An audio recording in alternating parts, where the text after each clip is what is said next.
Hey, hi guys, welcome. You are watching the video for April 9th. This is Thursday. This is your last video of the week because no school this Friday. Guest appearance by my neighbor's cat. That's Binks. Hi Binks. He's a cool cat.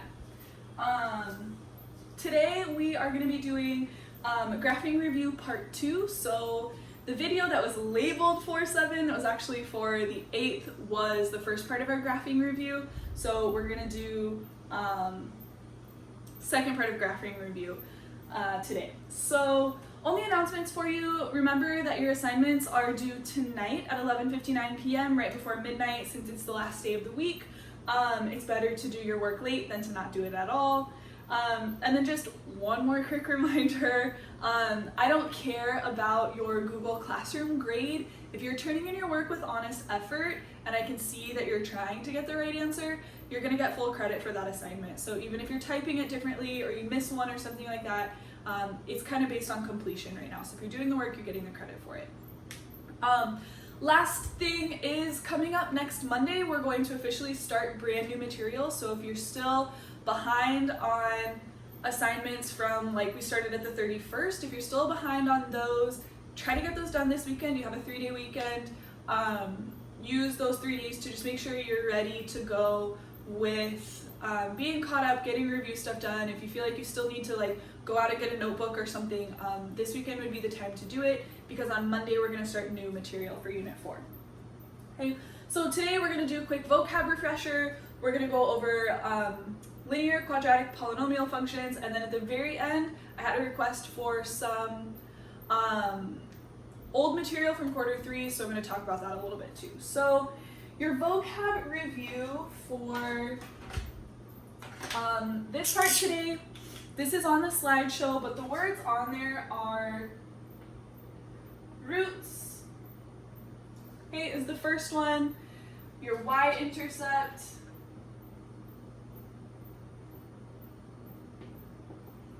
is the second, and then we have parent function, vertex, and degree. So parent,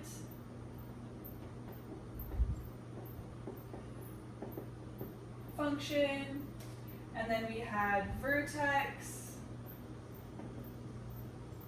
and degree. Okay. So roots we should know. These are our x-intercepts. It's where we touch the x-axis. So anywhere along that x-axis, sorry, I don't know if there's a glare on this.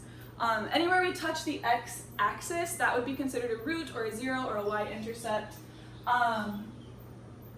Sorry, an x-intercept. Your y-intercept is where we touch the y-axis. These two are really, really super common. We should know those. Parent function, remember, this is your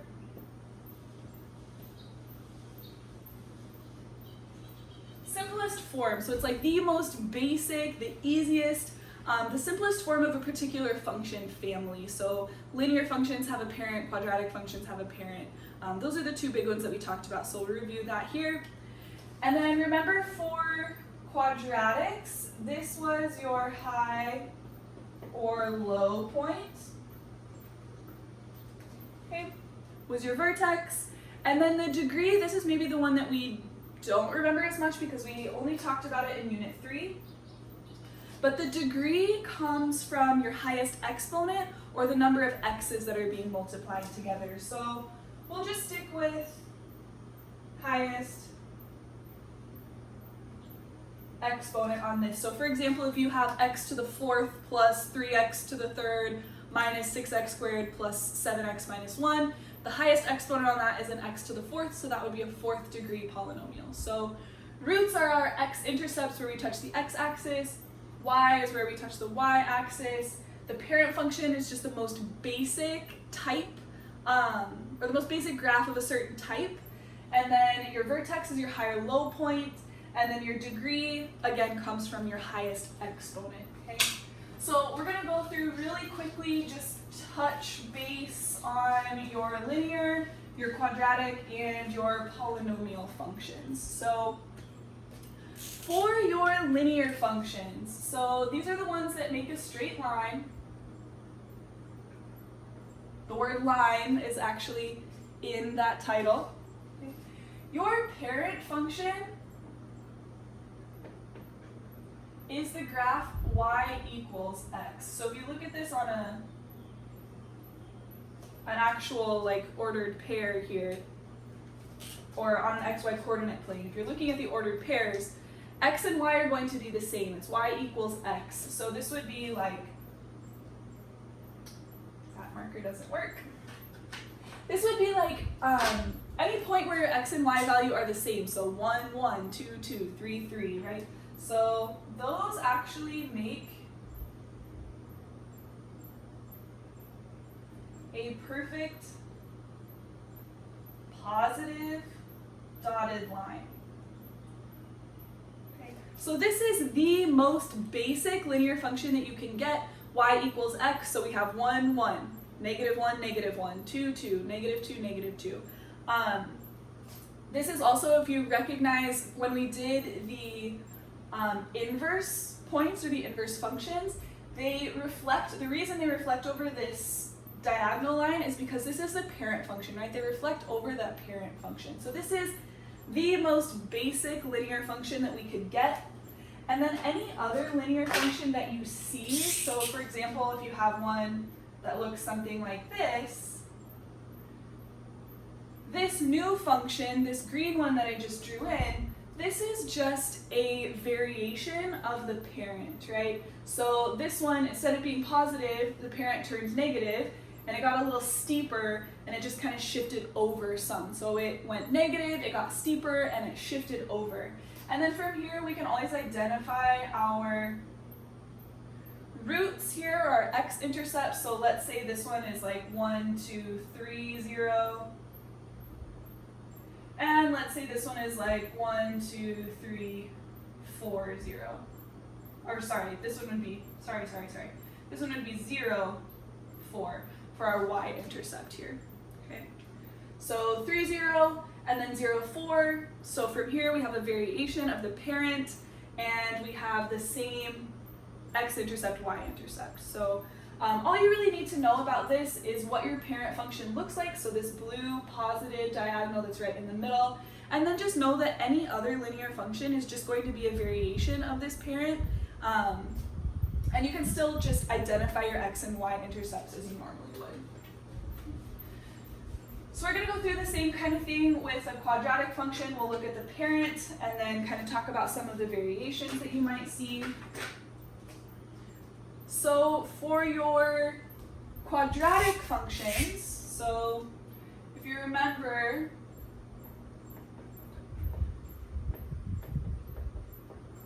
your quadratic functions are ax squared plus bx plus c. I think there's a glare on this, sorry. This is the one where you have the x squared. You get that exponent of 1. So your parent function here is actually y equals x squared. So this is where that exponent of 2 comes in. So similar to linear, we just include that exponent of 2. So if you're looking at this one,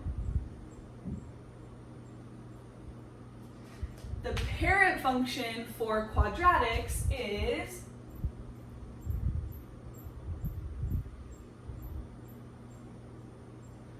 this one right here. So it's concavity up because this is positive, and it's just sitting right on the origin, so right at 0, 0. So my vertex on this one is 0, 0. My x-intercept, or my roots on this one, well, singular one root, is 0, 0, and the y-intercept is 0, 0. So on this parent function, all of the key features fall on 0, 0, right? Because we're touching the x and y axis here, so that's roots and y-intercept.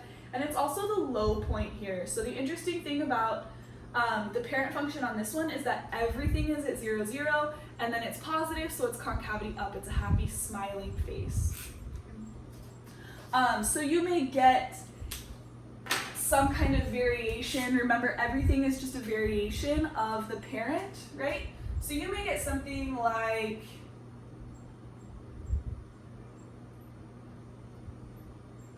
this, right, where it's the same shape, but the parent just went ahead and it flipped upside down, and then it moved up and it moved over, right?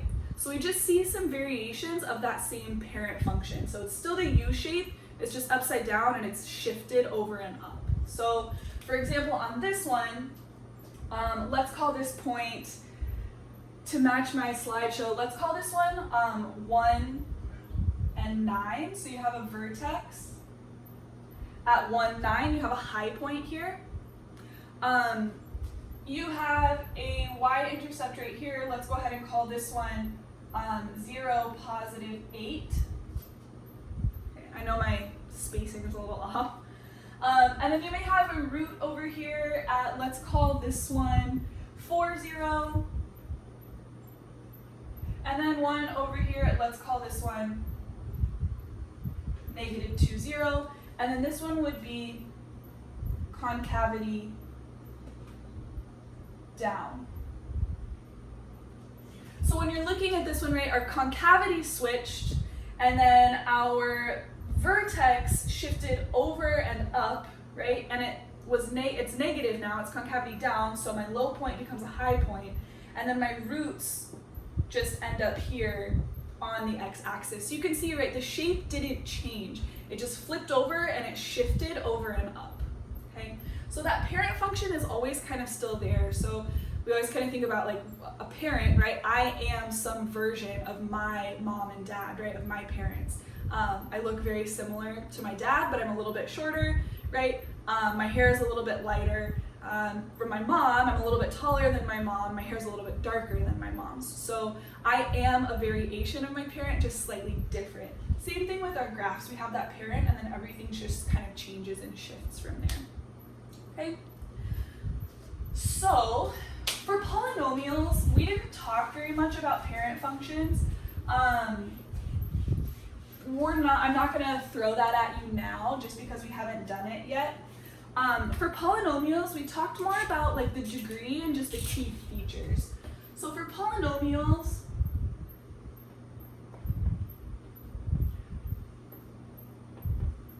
I want to give you a quick refresher on the degree. So this one is maybe the one, we didn't talk about it quite as much, so it's going to be important that you watch this. I'm glad you're watching. Continue to watch and just give yourself a quick refresher. So on our polynomials, when we talked about the degree told us how many directions, remember we get these squiggly lines, the degree told us how many directions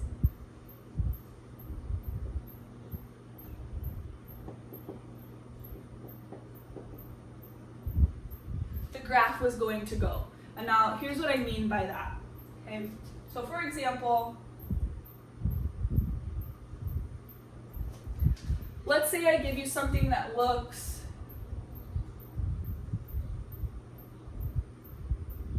like this, right? This is a polynomial function. We get that kind of squiggly line, right? It's going in a bunch of different directions. The way we know what degree it is by counting how many directions this is going, right? So if I'm going to just count along here, I go up, that's 1. I come back down, that's 2. And then I come up again, that's 3, right? So that's 1, 2, 3 directions. So this tells me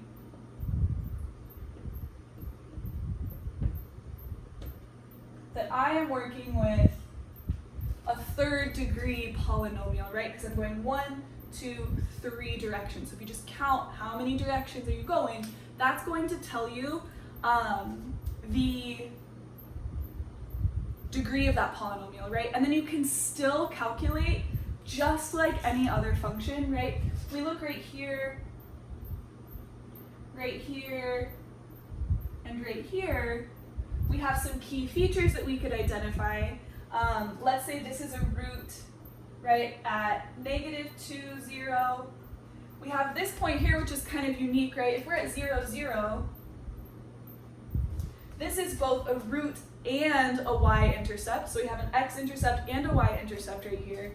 And then say we have another one at, let's call this one 3, 0. So for this one, we have a third degree polynomial.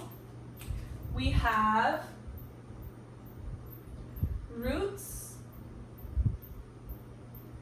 at -2, 0, 0, 0, and +3, 0.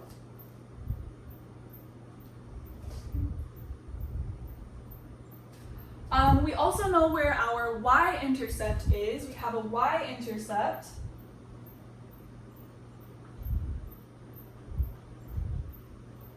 at 0, 0, right there on our y-axis, right, that origin.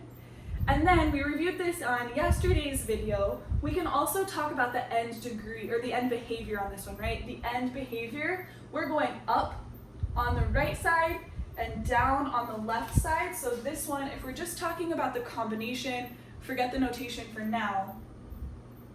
The combination we have here is positive because the right side is going up, and opposite because they're going in opposite directions, so that gives me positive and odd here. So we have a little bit more going on. On this one, we can figure out the degree, our x and y intercepts, and then we can also look at the end behavior on this one, okay? Let me do one more of these really fast for you because I want to make sure we understand that, and I know that was kind of a lot. So let's do one more of those.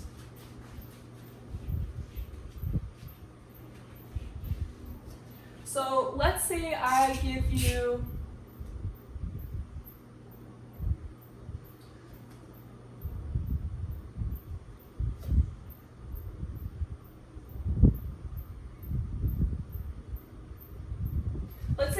a polynomial that looks like this, okay? And let's go ahead and calculate the degree.